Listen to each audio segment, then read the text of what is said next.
Hello, welcome to Random Phantom Chats. I'm Dee Dee. I'm Tandra. And this is Annabeth. Here we talk about anything fantasy, sci-fi related, from books, TV shows, movies, games, comics, and today we're going to be covering the TV show Medium. Now, this is a show that you watched in its entirety. I stopped watching the show partway through because it was just a little bit too dark for me. It definitely hit some darker moments. Mm-hmm. It was during that time period in TV shows where there wasn't a lot of lightheartedness in some of the dramas that they were showing. They definitely put a lot of emphasis on the drama part. They definitely did. For those of you not familiar with the show, it is based, at least the character is based on a true life person who actually is a medium and does help out police departments solve crimes. But it's based in Arizona, and there's a medium who's married and has 3 daughters. And she communicates with dead people, obviously, or has dreams about dead people or people getting murdered or things happening. A lot of times things come to her through dreams. A lot of times things come to her through dreams. Her husband is extremely tolerant of this. And that was one good thing well. of the show, is that he was very tolerant, very supportive. He was.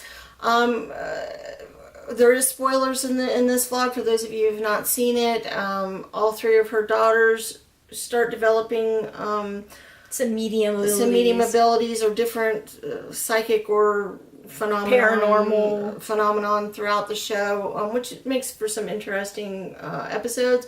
Her brother, they don't take on a lot. They don't, and her brother shows up, and he has had the ability as well.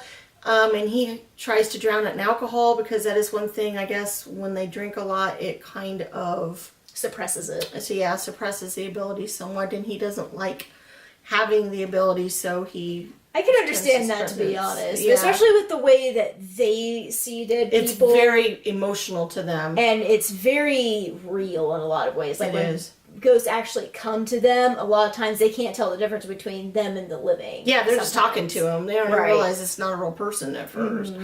There is a few funny moments throughout the series where her father-in-law shows up and is talking to her a few times, and those episodes can be kind of fun.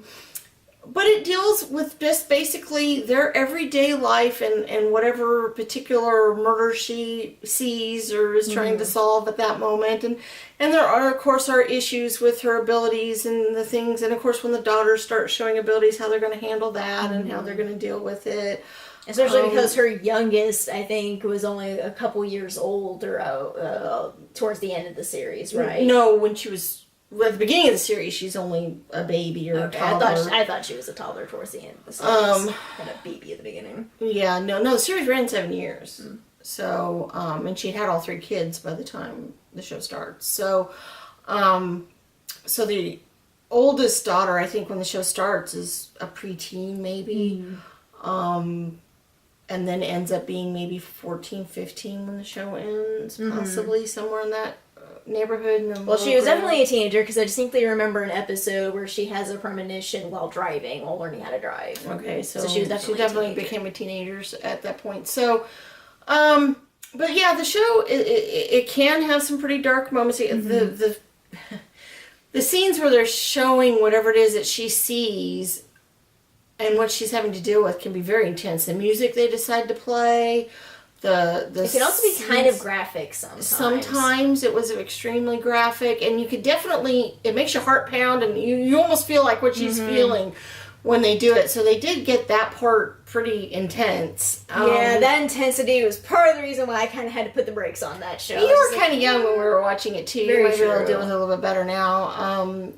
You were teenager yourself. I think, I was about the age of the oldest daughter. So it can be pretty intense, but it is a fascinating show if you like paranormal stuff. If you like the idea of people being able to do this and how it would affect their lives, and she chooses to do something with it. She decides she can't ignore it. And there's even episodes where she has to deal with like there's a song she can't get out of her head, and she just hears it over and over and over and over and over. And it turns out that that's a clue that the ghost is trying to right, give her and how it almost drives her absolutely insane because I mean, literally, she just can't get it out of her head, and it's just driving her nuts. Imagine having that one verse of that really annoying song that you hate just play over and over and over again. Yeah, well, and actually, they do play it over so much in the episode that I actually, when I think of the TV show, I hear that song in my head.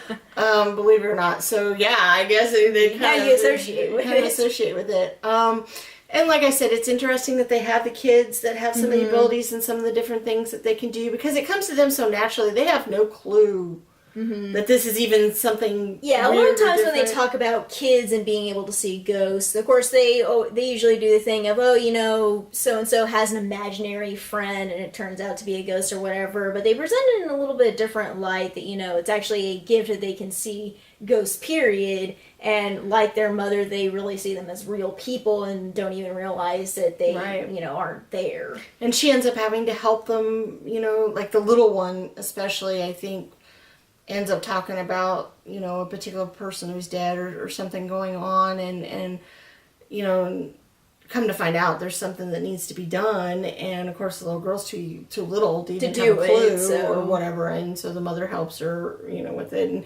and how they chose to deal with that I thought was really cool. So the show is definitely worth picking up and watching. It's probably not a good binge watching thing to do because it can give you some nightmares or at least some pretty intense dreams. Yeah. Because like I said, you can't. So take it sparingly. Yeah, a little bit. But it is a really, really good show, and it has some interesting themes and some interesting plots that goes along with it, and so it's an intriguing one. And not many shows deal with this topic that much. Not really. They have like Ghost Whisperer and things like that, but they don't deal with it in quite the same way that this show does. This one definitely made it gritty and real, so which is pretty cool. Well, let's see what we're going to do next time. And Beth, you ready to pick one? She looks like she just wants to go to sleep. She's deciding to... Okay, Aunt Beth. Do you want to pick one? Well, that was kind of half-hearted. She goes towards it and doesn't finish it out. That one, I guess. Alright. Harry Potter the movie. Ooh, that would be interesting. It's actually been a long time since I watched a lot of the Harry Potter movies. Alright, if you guys like this video, please consider giving it a thumbs up. If you like what we do, subscribe. Feel free to leave any comments or suggestions in the sections below. Tell all your friends about us, and we'll see you next time.